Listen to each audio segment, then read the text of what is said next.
star weight is really, really high. She doesn't really have to fight for those crit stars, and she's going to really need to do those crits in order to get some decent NP refund back.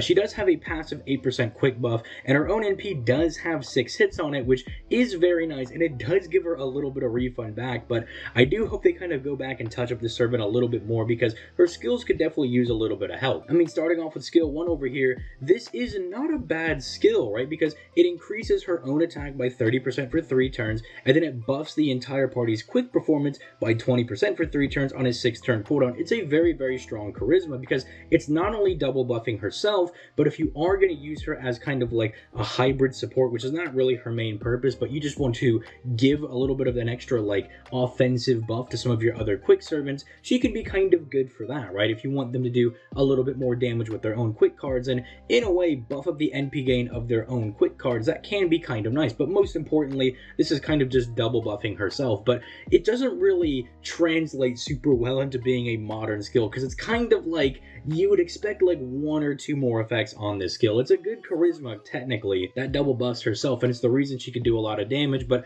I don't know, even throwing like a 30% self battery on this with maybe like 20% NP gain would be really, really nice for helping her out.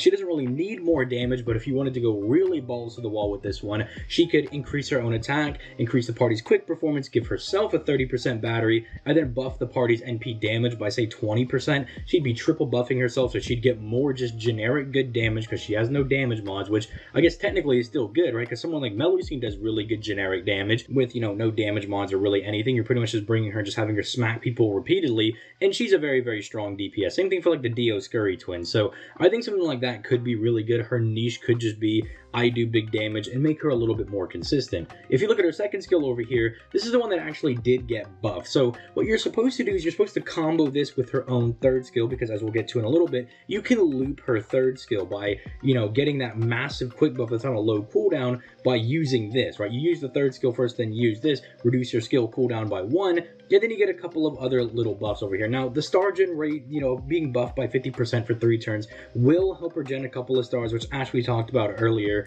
She is going to need to do those crits in order to get some decent enough NP refund back. And also because, you know, Scotty exists, doing quick crits is going to be really good. Unfortunately, because she only has 1 Buster card, doesn't work as well with Ruler Scotty, but that's more of an issue with Ruler Scotty. For some reason, giving you Buster crit support and not just, I don't know, just generic crit support, it's a weird issue that I'll talk about probably at a later date. She does 1,000 damage to herself, which really doesn't matter.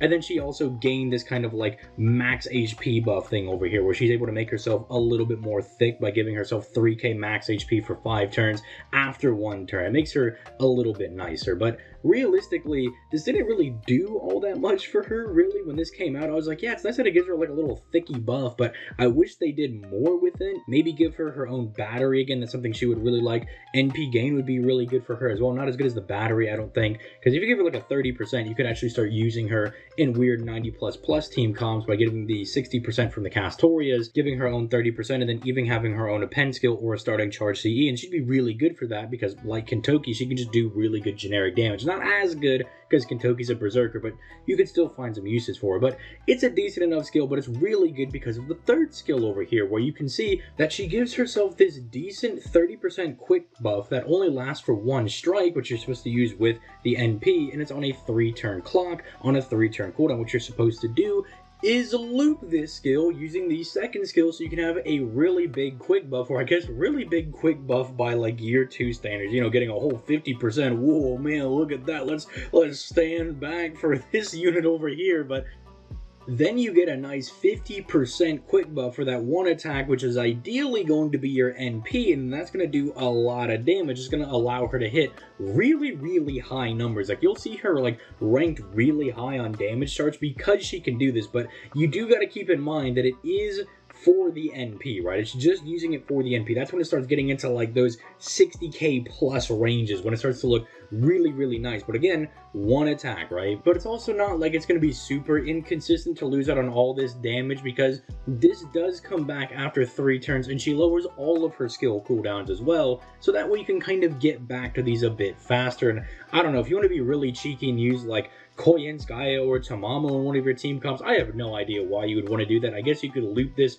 more effectively. I guess if you really just need to do a metric butt ton of damage on a boss, then you know what, by all means, go ahead and whip out your Koyan Sky or your Tamamas to, you know, just absolutely loop your skill 2 and 3. But then finally we have our NP, which is really, really basic. It does have 6 hits, which is really nice for trying to get overkill to refund a little bit of your NP. And then she does refund 10% of her gauge. I don't like that they do that for the Saber Altars. Like, all the Artorias get 20% back, but then the Saber Altars, who this is just the lore nerd in me coming out, but Saber Altar, who is like this Grail servant who's getting like infinite mana from like Sakura over there, like that's the whole point of like when she came out, is like she could just spam all of her attacks. She's just got all the mana she could ever want. For some reason gives herself less NP than like normal Artoria. I'll never live that down. I'm like, she should give herself 30%. Bro, she should refund 40%. Screw it, let her refund 100% back on her NP, man, if we want this to be lore accurate. But then again, I can't really complain about lore accuracy because for some reason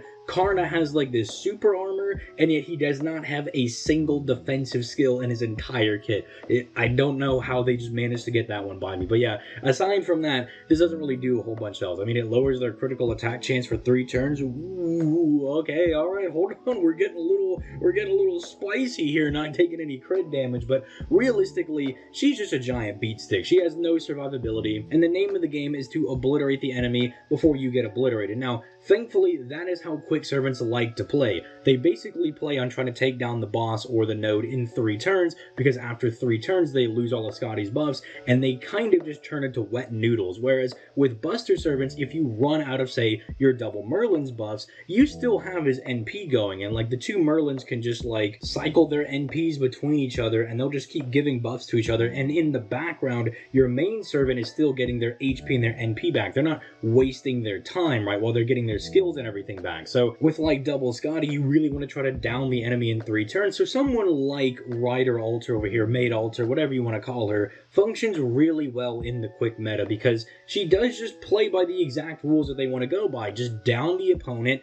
in 3 turns or less and then call it a day, right? But if you make it past that 3-turn threshold, it's going to be looking a little bit rough because, again, as we all know, Scotty doesn't really do a whole lot outside of her own skills. Like, her NP is passable, I suppose, but let's not kid ourselves here. She's no Merlin, she's no Castoria, and at least Koyan Sky gives me 20% back whenever she fires her own NP. So on that note, should you go out and spend your life savings on this servant? Probably not, unless you're a huge fan of Saber Altar, where I'm personally tempted to go summon on this banner. The only reason that I'm not is that I do have her on JP, so if I do want to use her, I can hop over there where I have Scotty and Maid Altar, and I can use them more effectively over there, instead of trying to get her on my NA, where I just don't have Scotty, so I basically would never get to use this unit. I'll just be looking at him and just crying and no Scotty. But let me know if you guys are going to summon for this unit. I don't advise it. I mean, if you have Scotty, you can use her a lot better. If you don't have Scotty, you're going to find yourself in a bit of a rough spot with this unit because, you know, go figure. If you don't have the quick support, the quick unit's not going to look as good. But,